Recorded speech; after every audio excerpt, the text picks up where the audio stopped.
We need to get in the water. We need to get in the water. We need to go. We're all done being stuck on land.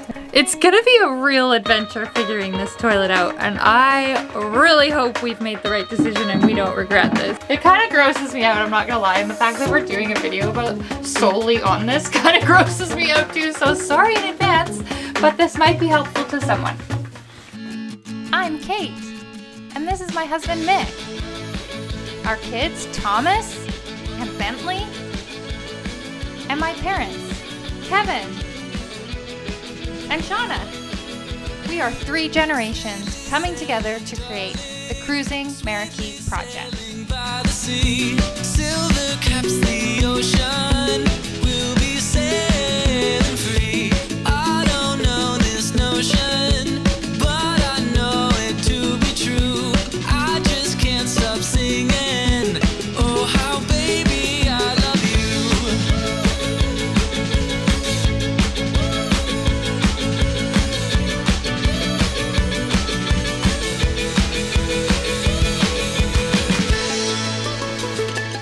Well, it's a big week aboard Meraki. We're finally finishing up some projects. And I am going to power wash the blisters today for the 2nd time. Our dear friend Hattie did it a couple weeks ago. Yeah, great. And I'll get it done again today. Washing the blisters actually helps get the acidic mixture that's caught in them come out, and that acid's really hard to dry, whereas water obviously dries and evaporates a little easier. Disturbs it and yeah. So we'll give it another good wash. They're all in there playing around and all of a sudden ah! Yeah, just like that. And yeah, that's it really.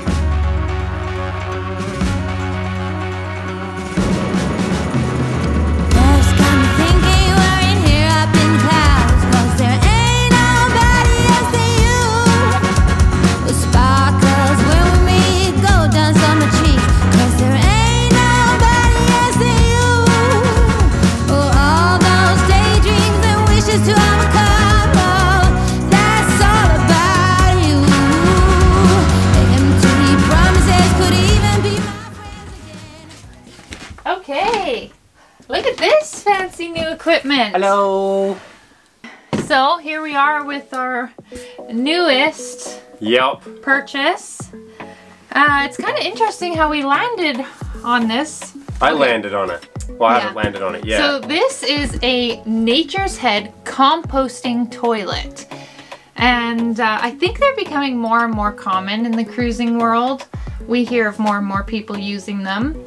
It's kind of an interesting concept. I mean, all growing up on boats, my memory of toilets is nasty, messy, macerators breaking. Yeah, always some issue going on. Poo exploding across the boat.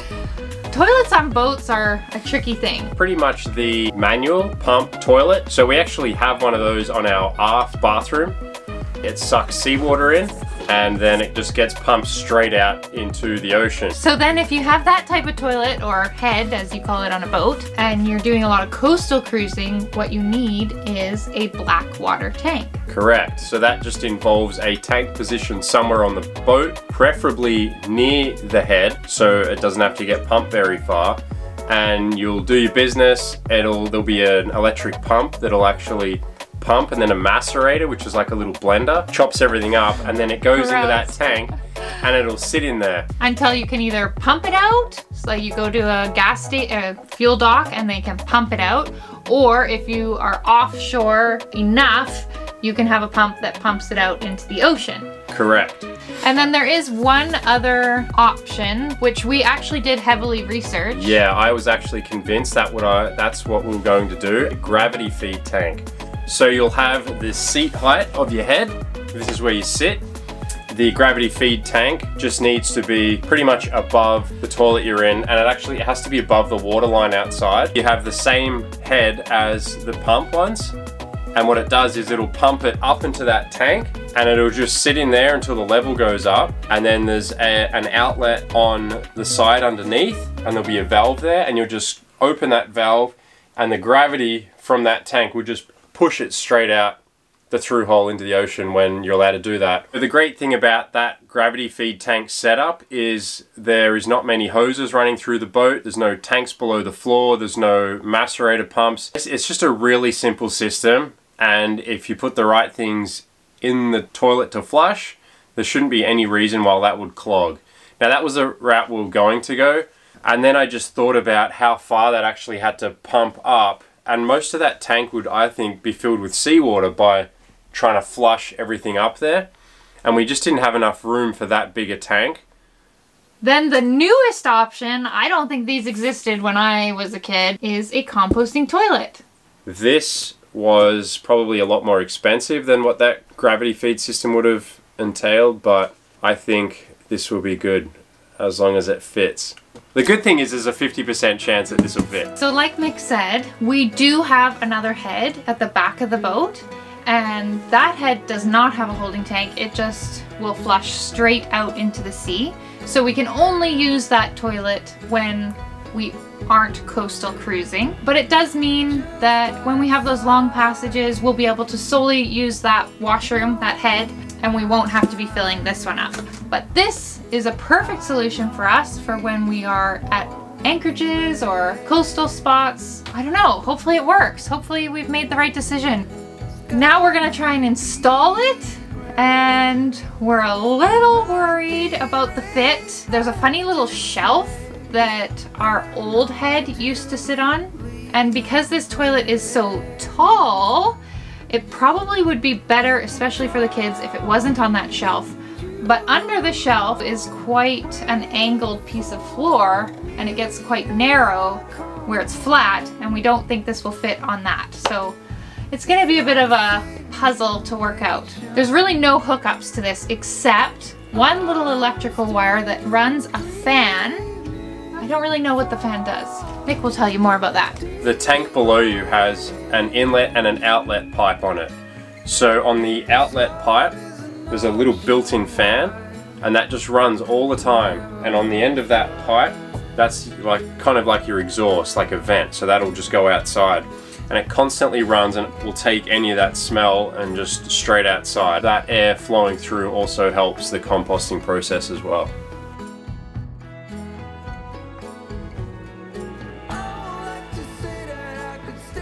So these are those two vents I was talking about. You can actually switch sides depending on which side you want the vent on. You're bleeding on the toilet. He cut himself opening the box. Okay, let me get you something. Yep, so the tanks, this will just unclip, which it already is, and then here is the number 2 tank. So they say you need to put, was it 2 gallons? That's a lot. You put some sort of organic material into the number 2 side. They suggest peat moss or coconut husk?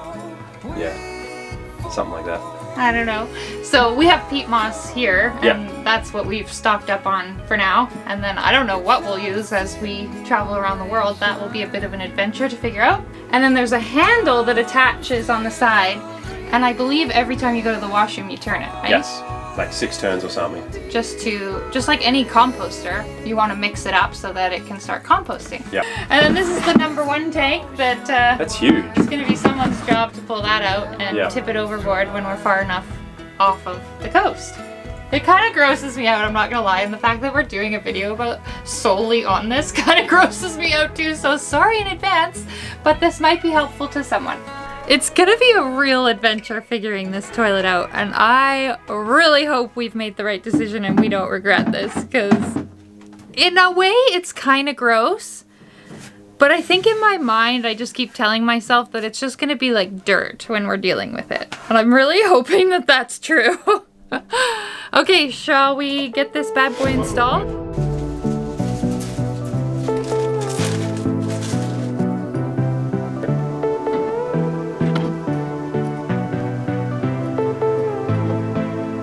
Alright, here we go! Alright.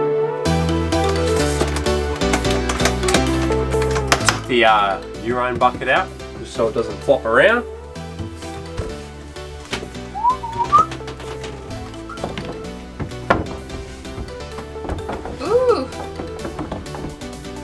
Yeah. Oh. Oh, ears. Are you hitting on the other side too? Yeah.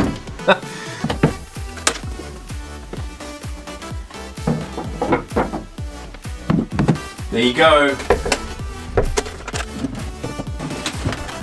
All right. That's it. Lid flips up. Yeah, so that's in the closest position. So open and then close. So we're fine there. A little bit of room there. Enough room to move the handle. And the vent will clear this door and come up the side here. Cool. Done. We should get a kid. We have a kid here. Let's get him to have a seat on it. Come look at our new toilet. Do you want to sit on it? Do you want to step on the step first?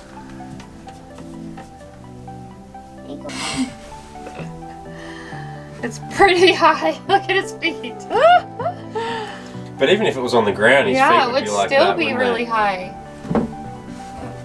Yeah, but there's a hole in it. Yeah, so there's a pee jug that goes in there, and your pee will go in there, and then this flips up, and then your poop goes down there. Hey, thank you for testing it out. It's a little tall, hey? We might have to sort something out there for you. Might put a stool there. Something. I mean, it works the way it is now. I don't think I can lower it all the way. If I take the shelf out, the way the hole comes down, I still need to have some kind of platform for it to sit on. Have a seat on it yourself. Even your feet are off the ground. How long's the bus ride? I don't want to go to school. Toilet is put together, and yeah, it's on the step. It's quite tall. I mean, the toilet is tall even on its own without a little shelf. We're probably just gonna leave it and make do to remove the shelf to gain this much space, well, this much space at the bottom, and then still the toilet is too tall for the kids. I think it's great. The huge selling point of this was our time crunch and trying to fit all the things in that we need to get done in time. And at least if it's in and we can use it, if it's uncomfortable, we can change it down the road. But we just need to get it in. We need to get back in the water. We need to get in the water. We need to get in the water. We need to go. We're all done being stuck on land. Okay, well, good job. It's in. Thanks everybody for your help. Bentley, good job. It's awesome.